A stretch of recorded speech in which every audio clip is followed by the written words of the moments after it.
So it finally arrived.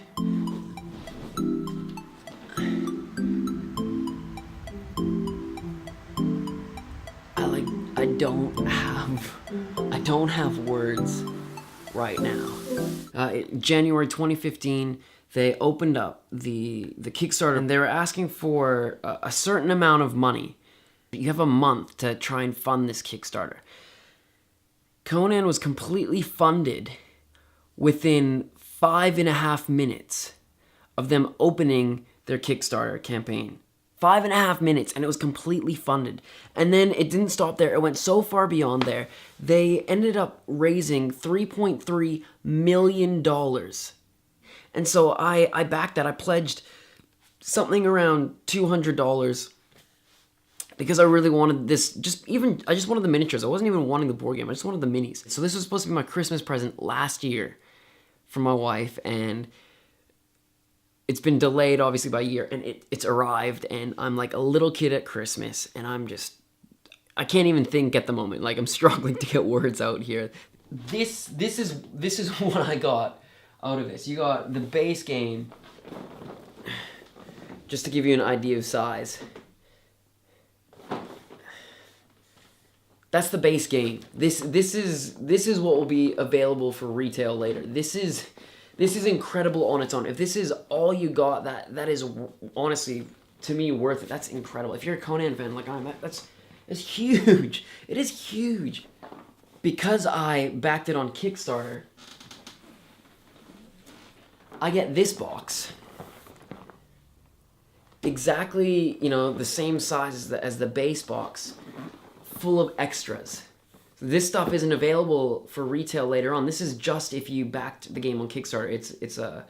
It's basically a reason for you to have invested in the product, is you get all these extras. And there's so much more in this, which is insane. And then I got a couple of extra add-ons, not much. There was so much more, and I really wish I purchased all of them. I honestly wish I got them, but I'm stoked with what I have. I'm happy with what I have. This is going to keep me occupied for like the next 10 to 20 years in terms of painting. It's honestly close to like 200 minis. So here's the thing. This is what I want to talk about. This is what I'm so excited about. So you're probably never going to see me again because I'm going to be stuck in my office painting these forever. But this is what I wanted to talk about. Is hobbies. Things that we enjoy simply for ourselves, that we would be finding relaxation and enjoyment in life. And so for myself, something like a year to a year and a half ago, I was feeling quite overwhelmed and stressed with life. Like I was constantly doing a lot of things, serving, being involved, and I felt really stressed. And it was having a huge impact on my physical body, as well as my emotions. And someone whose opinion I hold very highly encouraged me. What am I doing for me? What hobbies do I have? What do I do for relaxation time? And I realized my personal hobbies had sort of been pushed to the side. Something that I enjoy is painting miniatures. That's something that, for me, that's rest.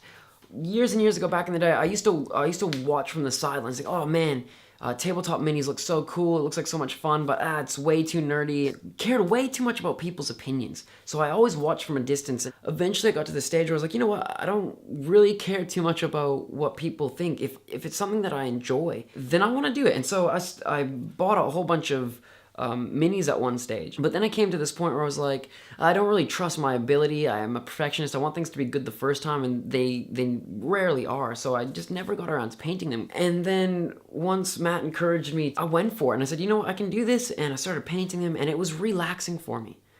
So when I need me time, when I need downtime, I spend a lot of time caring, serving, being involved.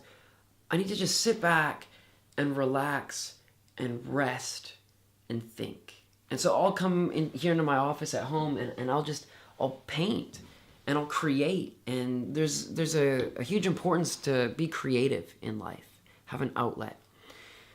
And so that's what I do. And so I've mentioned before that I've got this table I've been making. So I'm just going to show you some of the stuff. And I've now set up some of the Conan stuff on this table because I want to sort of mix and match. And there's a lot of cool things in the box that will work with this. And I'm enjoying making this.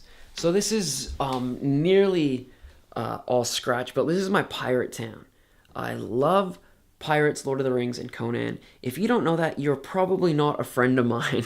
It's not finished at all, and I'm working on some things. My Christmas present from Mel this year is a bunch of MDF buildings. So they're sort of like MDF wood kits that you put together and make some buildings. So I've got some of those coming for Christmas, which I'm stoked to build. The ones here are mainly scratch built at the moment, so if you have a look. So this ship was originally a Mega Bloks ship, which is kind of like Lego. And you know, it was originally supposed to be, it was the Black Pearl from Pirates of the Caribbean. And you can see, like, if you look up top here, so if you look there, you can see like the Lego style little nub thingies.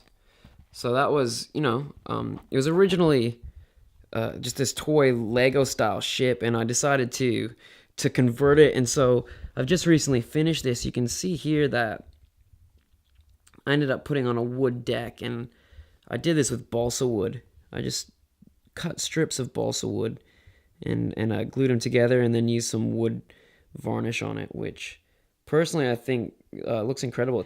Then I've got the dock here, which is again all balsa wood, and I enjoy this. For me, it's fun. It's relaxation. It's creativity. It's a lot of fun. And then the ocean board I made. This was something that I just decided to give it a go. I didn't know if it would work. But I just took the risk, and personally, I think it came out amazingly. It looks incredible, just these sort of clear waters that you would see in the Caribbean, and I think it looks incredible. So the game boards are actually all 3 separate boards. So this is MDF. You can see there's 3 separate boards, just so I can pack it away, and it's MDF that I covered in spackle and painted it up. So I'm gonna do a better job of trying to make this transition well, the ocean board to the beach. So I started painting this blue sort of wave washing over onto the beach, and what I'll do is I'll add some water effect, so it looks sort of glassy like this. So this is a resin, a 2-part epoxy resin that I've put on top. I just sponged and painted it, put a 2-part epoxy resin so it looks like water. And so I'll do the same thing here, so it sort of blends a little bit better. I really love the Assassin's Creed Black Flag game, so I'm sort of loosely taking inspiration from it. I'm not basing it off it. I'm taking inspiration from it. Just bought a miniature the other day that kind of looks like Edward Kenway. Made those tents from scratch. Now all the white paper, it looks like rubbish at the moment, but the white paper is, I'm planning out how I'm going to build my city. And then I'm thinking over here, I'm actually going to build up like some cliffs and have the governor's mansion high up. So he sort of looks over the city and can see it all from above. You know, I just bought some cheap trees off of eBay, and I decided to glue them to some bases. Yeah, I'm not exactly amazing at painting, but it's not the point. It's not about how good you are at it. It's the fact that you enjoy it and willing to give it a go. Actually, that reminds me. I finished painting a little Spanish army last night, and they're all downstairs because I left them to dry. Let's go look at those. So I got my Spanish army. I based it loosely off of Assassin's Creed game, Black Flag. Put them on the board now that they're finished. So they've been downstairs because they've been, I coated them with a varnish, a sealer, so that they don't get damaged as easily. I just realized holding a camera and miniatures, I don't really have enough hands.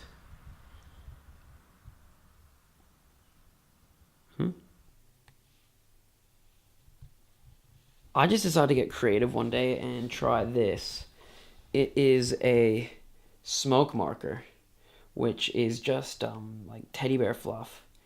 And I put a tea light in there that flickers. And so it can look like awesome. So the pirates attacked, and there's you know, they're shooting their cannons and putting the city on fire. So that is my work in progress. And you know, I'd love to hear from you. What are some of your hobbies? What are some of the things that you love doing to rest? Comment below. I would love to hear what you enjoy doing for your downtime.